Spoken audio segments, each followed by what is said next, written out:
What is up, guys, and welcome back to Football Discussions. Today, I am very excited because I finally get to do my 2019 NFL season predictions the day before the NFL season kicks off. I'm really excited to do this. Earlier on the channel, I did kind of like team by team record predictions. Instead, what I'm going to do here is I have division by division, all the records listed out, not game by game. That's just too long and just kind of runs on for a while, and I feel like gets boring. So why not just condense it all into one video?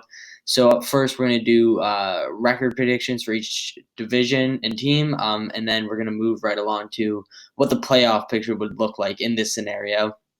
And then from there, I'll tell you guys my Super Bowl prediction, and then we can do some NFL honor stuff, which I'm excited about too.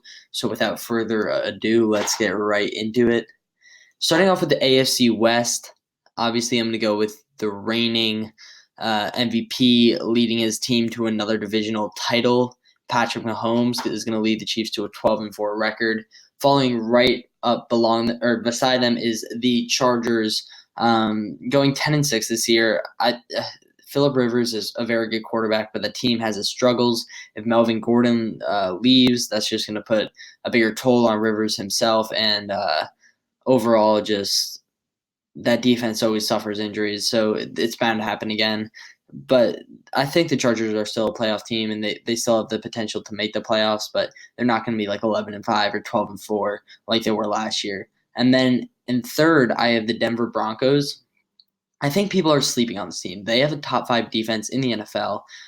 Definitely the potential to make a playoff push, especially since I feel like that 6th wildcard spot is going to be wide open. I mean, I feel like, the 6th playoff spot, the 2nd wildcard spot is going to be wide open. I feel like the Chargers are going to basically be guaranteed that 1st wildcard spot. And then just that second one, now that Andrew Luck has retired from the NFL, I felt like it was a guaranteed Texans or Colts, whichever one of those teams didn't win the division, would slide right in there. But now it's like a wide open position, and I'm really excited to see how that all pans out. So the Broncos could definitely make a push for that if they play well. It all depends on Joe Flacco. I think that Vic Fangio, I believe it's pronounced, is going to lead this team, and this team's going to be more successful and compete in games where people don't expect them to. So don't sleep on the Broncos this year is all I'm saying. And then for fourth in the AFC West, I'm going with the Raiders at 5-11. I don't think Gruden did enough this offseason to improve the team. AB and his ego bothers me. He was fined today by the Raiders, and he posted on Instagram basically calling out the Raiders. So just overall, I feel like there's a lot of inner turmoil inside that organization, and I think that's just going to lead to the Raiders being not a winning team this year. Going along that line, I just don't think Derek Carr is going to be their quarterback after this year either. A lot of people are expecting him to put up those MVP numbers, but yeah, his yards are there.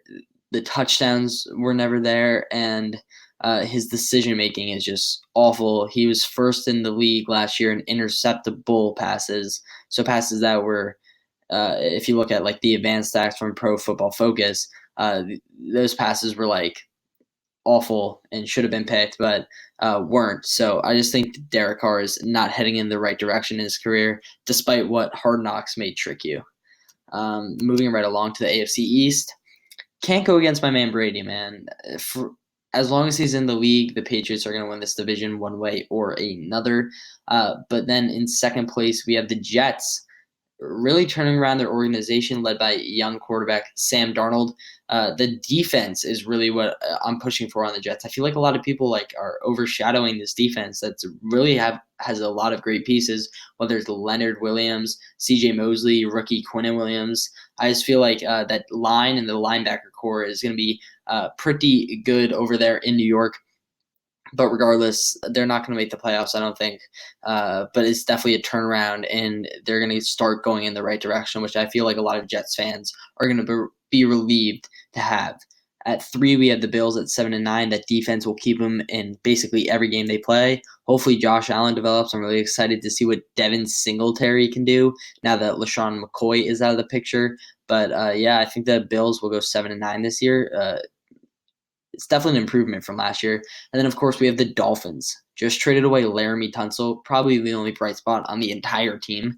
And then, of course, Kenny Stills, who's like another dim lit, if we're going off the bright analogy, spot on the Dolphins. Both of them are on the Texans now, but I just don't see the Dolphins doing anything. I think they're in full tank for Tua mode.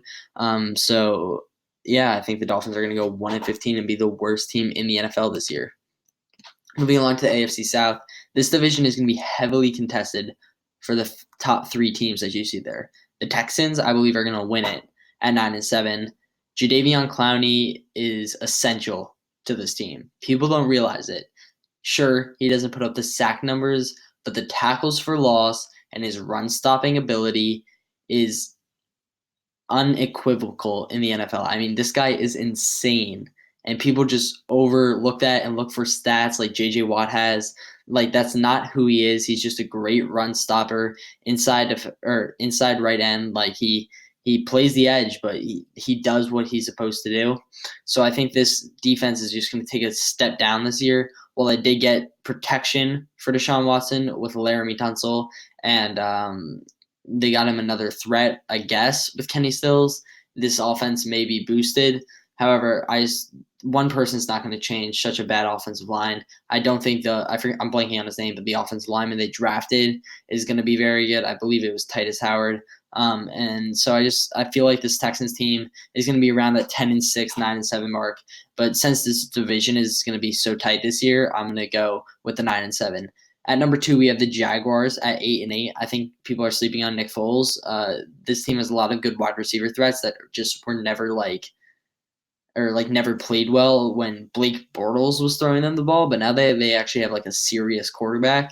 And listen, I know Nick Foles isn't like Tom Brady, Drew Brees, Aaron Rodgers, but he's not a bad quarterback. I think he can really improve this team, and they also have another shot at that another chance at that wild card spot, like I was saying about the Broncos, since that wild card spot is so wide open. So don't sleep on the Jags this year, nor sleep on the Titans. And I know this is the biggest cliche when it comes to the Titans, but if Marcus Mariota can stay healthy, if the rest of the team can stay healthy, this defense and with Marcus Mariota, this offense is good enough to keep themselves in every single game they play. However, I just don't see Marcus Mariota staying healthy. I don't think he's played 16 games his entire NFL career. And obviously they have backup Ryan Tannehill, so I'm sure we'll see him, but I just don't think it's going to be enough for them to get over that hump, and I think they'll be sitting at 7-9 when the season closes. And then, of course, I had to do it to the Colts fans. I don't know. This team was like a Super Bowl pick for me, and Andrew Luck was my MVP pick, but like when your a generational talent quarterback retires like that, it's just hard to come back from. And listen, Jacoby Brissett is a fine quarterback. I'm sure he'll have his ups and downs in his first year. I'm not saying he can't be the future there, but like this team relied on Andrew Luck. He was like the key piece in this offense getting points on the board. And look, the defense is there, but it's still young. I'm not saying the Colts are screwed forever. If they do go out or do decide to go out and draft a quarterback, whether it's Herbert Fromm or Tua this season, or even Jacob Eason, who we saw play really well, then so be it. But I feel like don't sleep on Brissett. Even though he won't have the best season, he could perform well next year. So, but for right now, the Colts are going to be 5-11. And then wrapping up the AFC North, I don't know why people are like so hesitant about picking the Browns. I know they went 0-16 2 seasons ago, but if you saw Baker without all the additions that this team got, and the defense without all the additions they got, after they fired Hugh Jackson, the team significantly improved, and that was a lot of Freddie Kitchens coaching. So I just think this team is just going to take it to the next step. And I know I've said this about a couple of teams, but it's the defense that people are overshadowing. They're like, oh, Odell, Jarvis, Baker, Kareem Hunt. Yeah, that's all like good, and that's going to win some games for them. But like getting Sheldon Richardson, getting Olivier Vernon, having Jabril Peppers on that team, Myles Garrett, Denzel Ward, Greedy Williams, like it goes on. There's so much talent on that defensive roster. I don't know if I said Sheldon Richardson. I think I did, but it's going to be exciting to watch this team play. And so I just think the Browns are going to lock it up with the 11-5 record, and then the Ravens are going to come in at 9-7. Lamar Jackson, I think, is going to have a better year than people expect. I think he's going to really grow into the quarterback role, and I think the entire Ravens offense now is built around the type of guy that he is. So it's like a system for him, not to mention that defense is great over there in Baltimore. And then at 3, we have the Steelers. Sorry, you can't lose your star running back and your star receiver and still be the team that you were 2 years ago. It just doesn't work like that. Not to mention they lost their star linebacker. And look, I do believe Devin Bush is the future there, but just this team is so raw and so young that I just don't think that they're going to make it farther than 7-9 and get over the hump, like I was saying about the Titans. So yeah, I think the Steelers are going to go 7-9, and then at 4, we're going to have the Cincinnati Bengals, quite possibly the worst team in the NFL, aside from the Dolphins, maybe, but maybe AJ Green and Joe Mixon are literally the only 2 players worth naming on this team. Yeah, you could throw out Tyler Boyd's name. The firecracker, Andy Dalton, is gone after the season. I do believe the Bengals will get one of the quarterbacks in this draft. So yeah, I just don't think that the Bengals are going to be very good this year. So moving along to the NFC. The NFC West, we have the Rams leading it up at 12-4. And the addition of Jadeveon Clowney is going to boost the Seahawks team to a playoff team. I did not have them making the playoffs before that. And I know, like, one player, how is that going to make a difference? He does make a difference. He's going to be able to, like, penetrate that defensive line and, that offensive line, or any offensive line, and just really improve Seattle's defense. It's a great replacement for Frank Clark, who they traded away. And this offense has a lot of explosive targets. If Pete Carroll can coach up DK, then that's just another target for Russell Wilson. Tyler Lockett's is a name that a lot of people sleep on. David Moore, I think, had like 6 touchdowns last year on like 18 catches, which is insane. So there's a lot of explosive players. And I think that Russell Wilson, there's not much else I can say about him. He's fantastic. He's always in the MVP race. So I think the Seahawks are actually going to be a playoff team this year. And then the 49ers, while they did a lot on defense, from what I've seen from Jimmy G as a starter, except for that first season where he went undefeated, he's not ready to be an NFL quarterback. I don't think he'll ever be ready to be a starter in this league. So I just don't see that team doing as well as some people are projecting. So yeah, I have them at 6-10, and then Kyler Murray in his rookie season is going to make the Cardinals 5-11, an improvement from last year, not a significant improvement, but if you look around him, there's not a lot going on. The offensive line didn't really improve, and that was the main problem in Arizona last year. Rosen had no time to throw, thus leading to interceptions, thus leading to sacks. So I think it's going to be the same situation this year. The defense didn't really improve. I do like Byron Murphy. I love Budda Baker, who's already been there. There's a lot of names on this roster that are the future in Arizona, but there's a lot of names that just need to go or be replaced. So I just don't see this Cardinals team doing better than 5-11 this year. In the East, we have the Cowboys sitting at 11-5. The re-signing of Zeke, $90 million, 6 years, is what's going to carry this team. He's a whole new breed of running back. He's fantastic. I don't like him as a person, but as a back, he's just undeniably insane.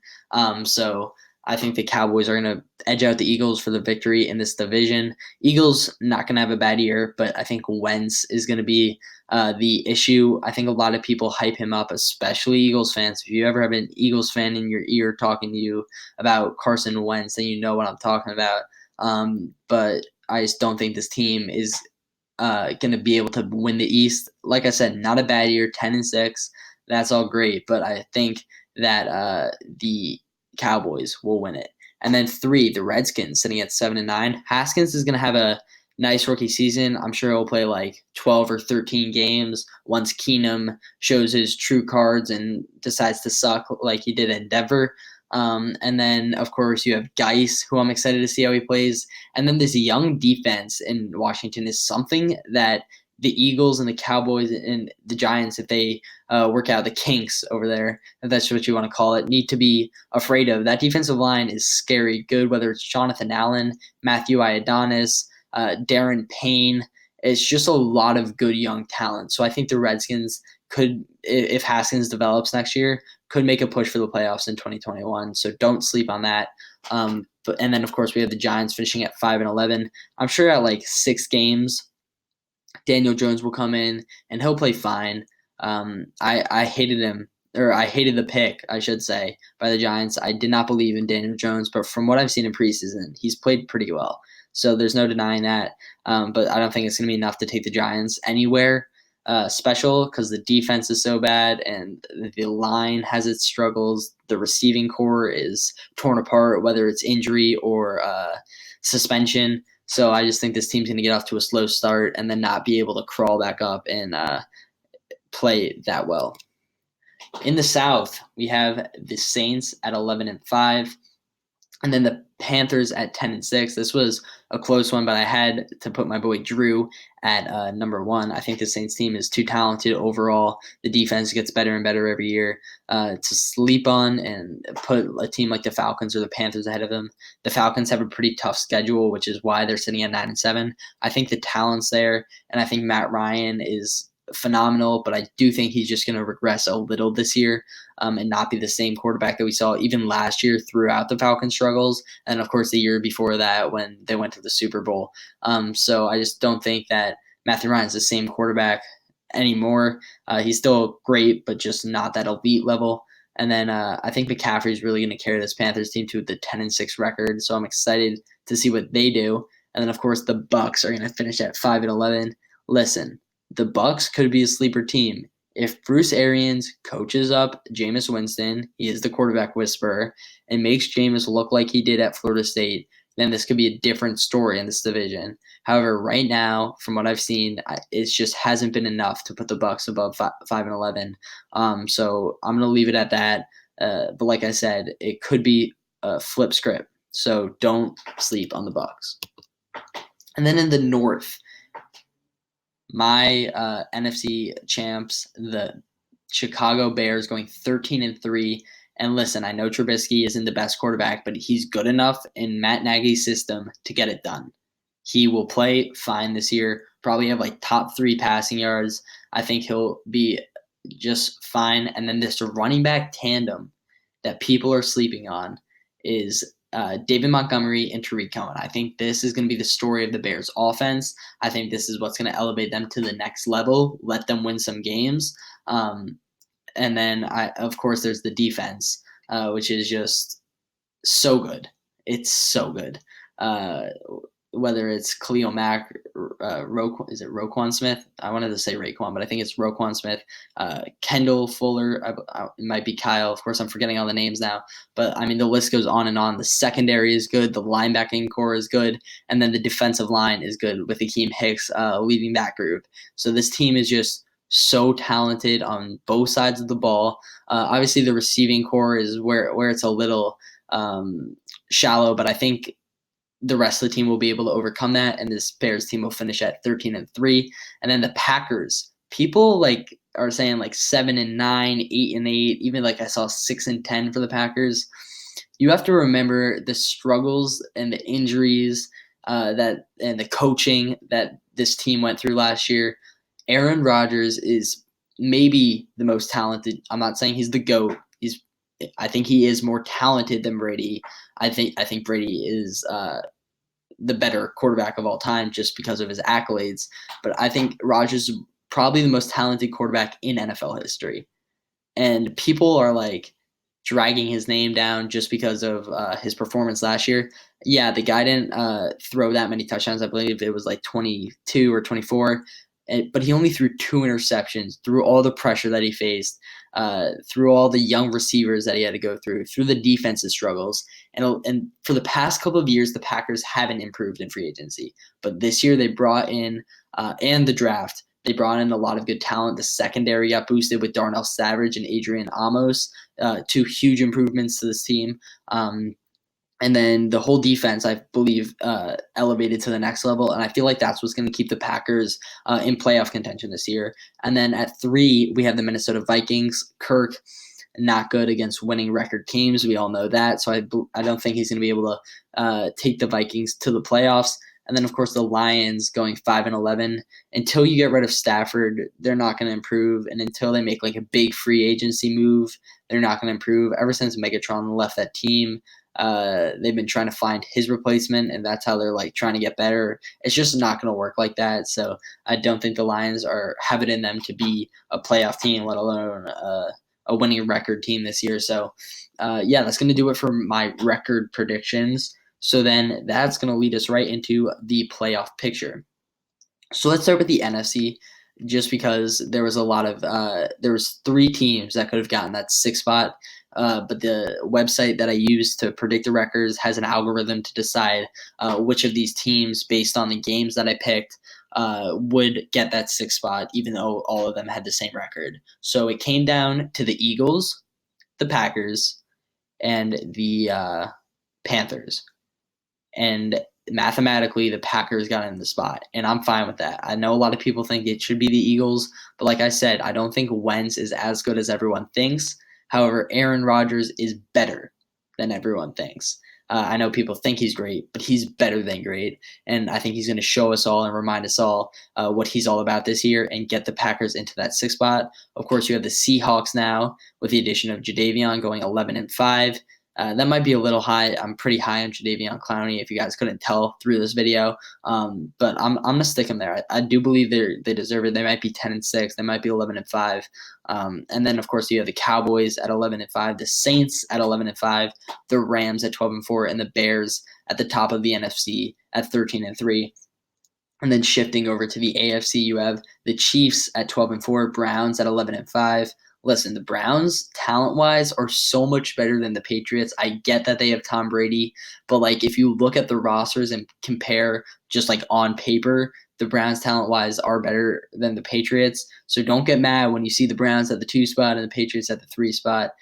Brady's going to play on Wild Card Weekend this year. There's no going around it.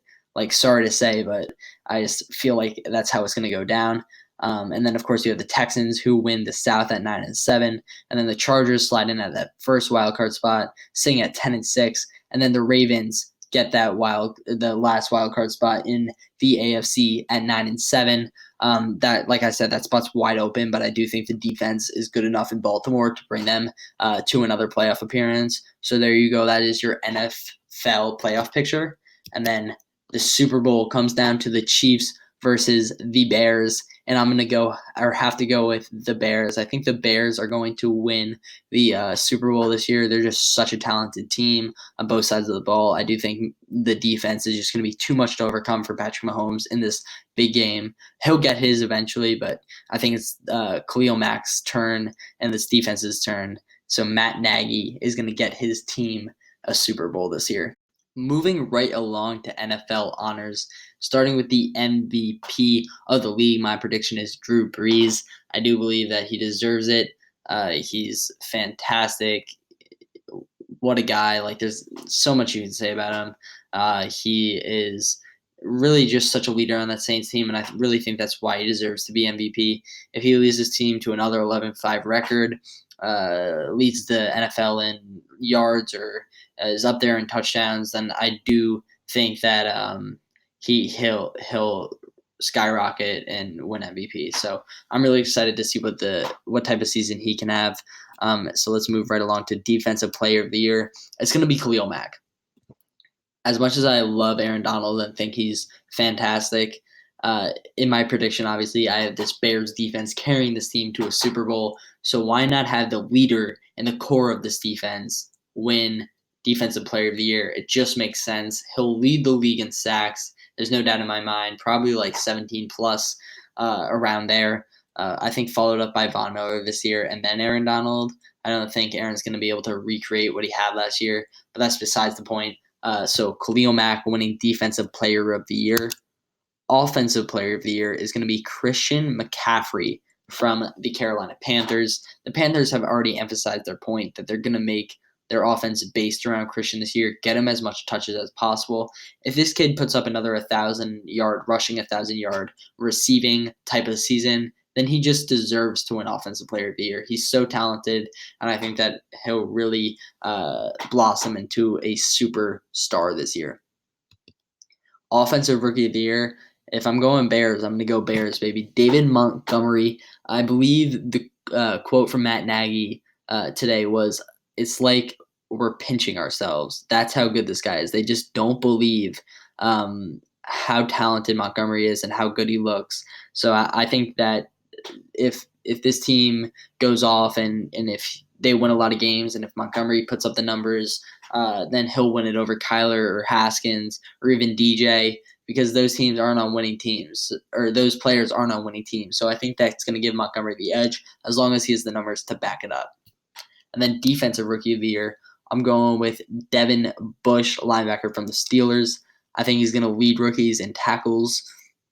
He'll probably force some fumbles, and he's such a great pass coverage linebacker. That's what a lot of people don't realize. So I think he'll even get some interceptions in there. So I think Devin Bush is the clear choice to win Defensive Rookie of the Year over guys like Devin White and Greedy Williams. So yeah, guys, that's gonna do it. And Quinnen Williams and even Ed Oliver, I would throw in the mix there. But that's gonna do it for today's video. I hope you guys enjoyed it.